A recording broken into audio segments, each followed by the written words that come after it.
High Watch season continues. Now in this video I will list all the watch dates and high watch dates for this week, and then next I'll have some extra content on the Revelation 12 sign of 2017 and the fact that it's now the 10th year, and maybe that has a connect with the 10 virgins. And also there is an alignment with the Pentecost this year, so I'll go through that. Then finally I'll go through some encouragement via connecting physics with Jesus. And now in the beginning I think it's good to have a reminder every now and then for this Titus 2:13, looking for that blessed hope and the glorious appearing of the great God and our Savior Jesus Christ, who gave himself for us, that he might redeem us from all iniquity and purify unto himself a peculiar people zealous of good works. And looking at the community, I think we fit this description, so let's keep on going. All right. So we are right now in here and looking for this week starting from this Monday. So depending on how you look at things, we might be hitting certain days, which I'll go through in a list. But just pointing out that tomorrow sunset, that begins the moon transit cycle from which Auriga, the charioteer or the good shepherd, is actually missing, and that'll be significant very soon. I'll come back to that. So this moon transit cycle, when I say it is missing, I'm counting the moon transit cycle so that it begins with Virgo, Bethula, and ends in Leo, Lion of the tribe of Judah in Aryeh. So counting like that, then Auriga is missing. It's usually there after Taurus, but from this cycle it is missing. And yeah, I'll have a lot more details on that also in upcoming videos. I'll go deeper into this. But this cycle starts tomorrow. Alright, then this week we also have a full moon, that's on Friday, the 1st of May, and that will be significant in multiple ways.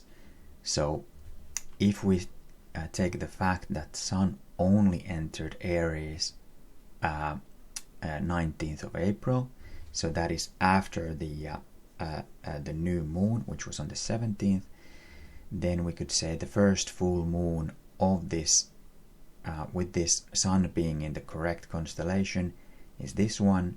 So we could say that it should have been the 1st of Nisan, and this was still Adar 2. And yeah, the Nisan 1st is of course significant in that a new king would start 1st of Nisan. So that makes this week a high watch week. Now if we then say that the 2nd of April was already the 1st of Nisan, and then this full moon would start the month of Ivuar, so Ziv. And then we come back to that 5th of Ziv was the Independence Day for Israel, so that would make the 5th of May Israel independence when calculated correctly, if we had taken the Adar 2. Then another scenario is that this new moon started the month 17th of April. So then the Sun would have entered Aries during this moon cycle, and that would fit to say that yeah, this was Nisan 1, then this full moon would be an appointed time of Passover again. So this would be the Passover. And even though we would have gone with the scenario from last time that the 2nd of April started the Nissan, and this would be at the beginning of Ziv, 1st of Ivuar, then there is a concept of Passover too that I see some watchmen already kind of doing detailed videos on, but if you want to have a deep dive on that, please let me know in the comments. I might do a semi-deep down on that anyways later this week, because there's a lot of scenarios that kind of come up during this upcoming weekend. But of course we still have we do have all the related pre-events, if indeed this would be Passover 1 or 2. So for example, we take 10 days from here, and then tonight would actually start the 10th of Nisan, on which the lamb, sacrificial lamb, is selected. So that might be significant from tonight until tomorrow. And that is also near to the time in which they had the Last Supper. So this whole week leading up to Passover 1 or 2 would be the Last Supper, and there is that connect that Jesus did not kind of eat that supper completely, and that would be fulfilled only in heaven, which is a strong connect with the marriage supper of the Lamb, and that might still happen this week. And if it does, this would be sooner than anyone expects. I see most of the watchmen waiting for at least for the full moon, and then we have all the feasts related to Passover coming up, and all the way until the 14th of May, which is the 365.25 Israel independence.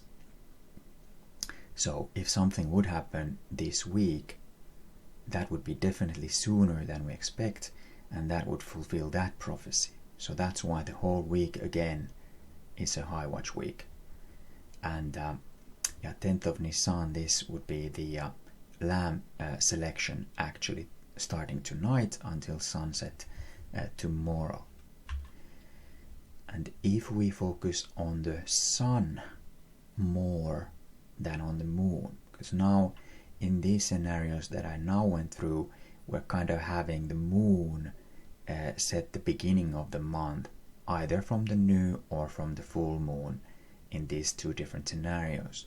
But if we now give the primacy to the sun entered Aries on 19th, so then counting 10 days from there, then the lamb selection would be on Wednesday this week.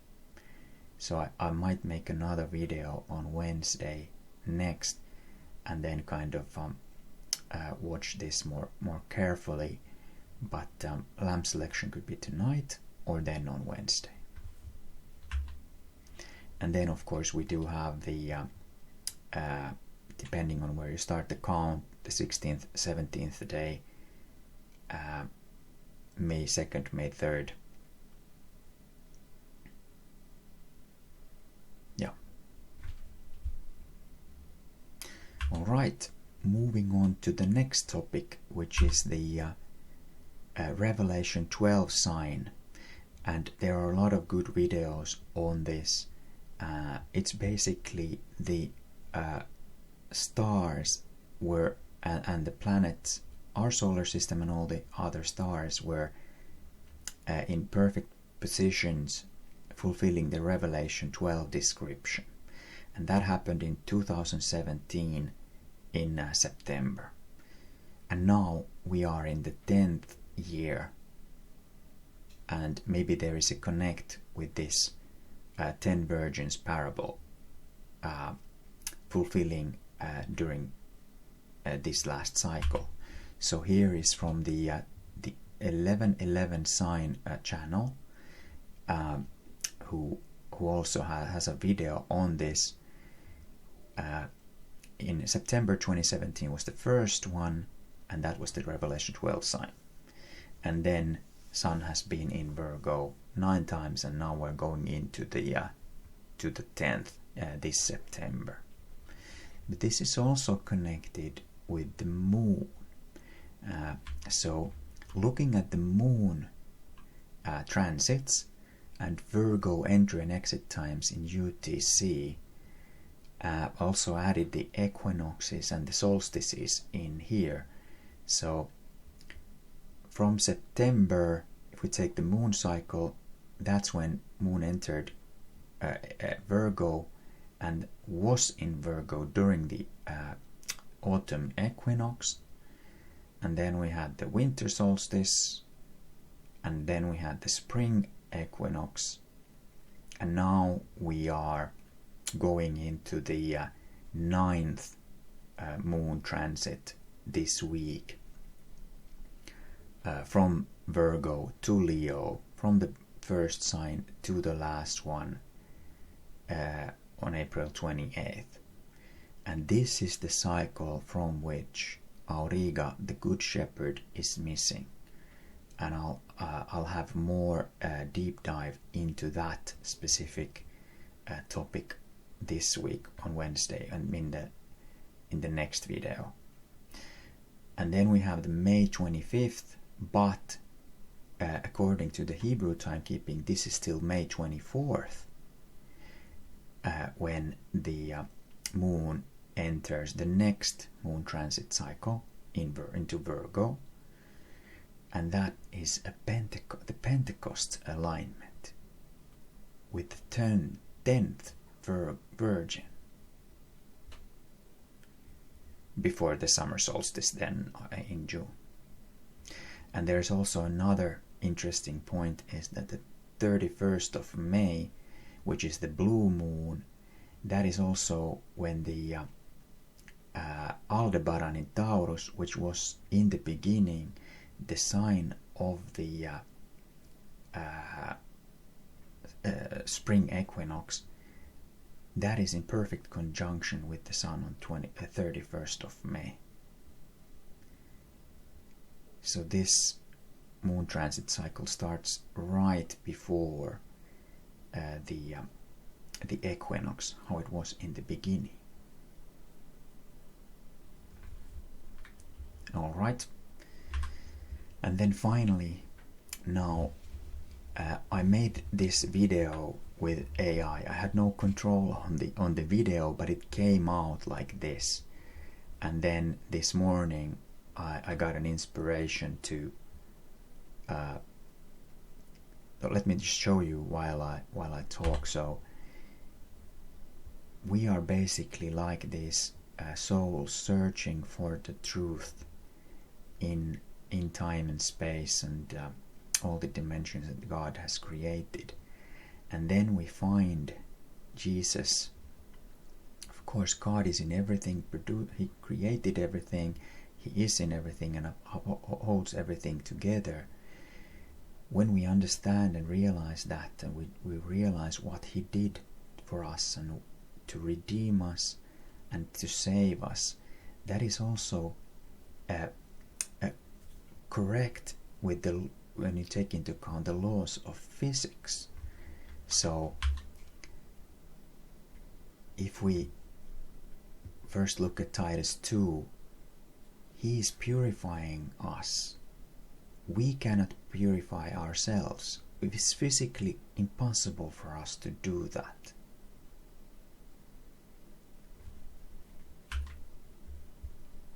And now this is a bit complex, but let me try to explain it.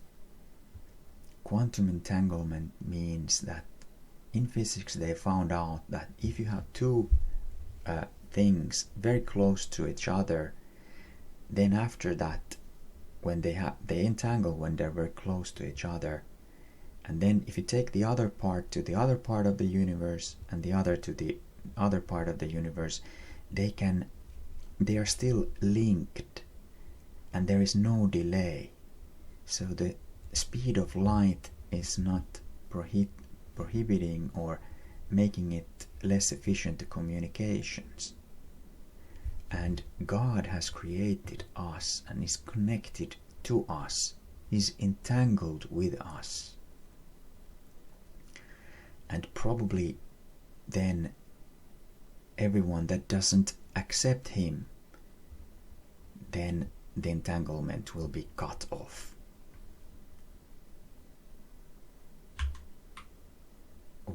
In physics, we have been learning that light cannot escape a black hole, and then light cannot enter a white hole.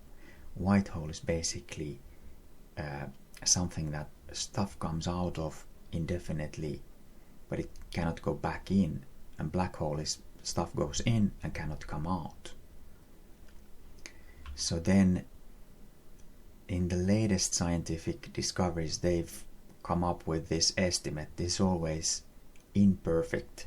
We are living in an imperfect, we're guessing things, but the scientists are saying that there needs to be at least 37 dimensions when you deal with entangled pairs of photons, so particles of light. So that brought to my mind Matthew 19:26. But Jesus beheld them and said unto them, with men this is impossible, but with God all things are possible.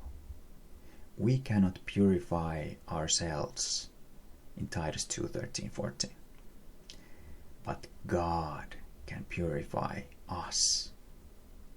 Why would he purify us? He has told us plainly.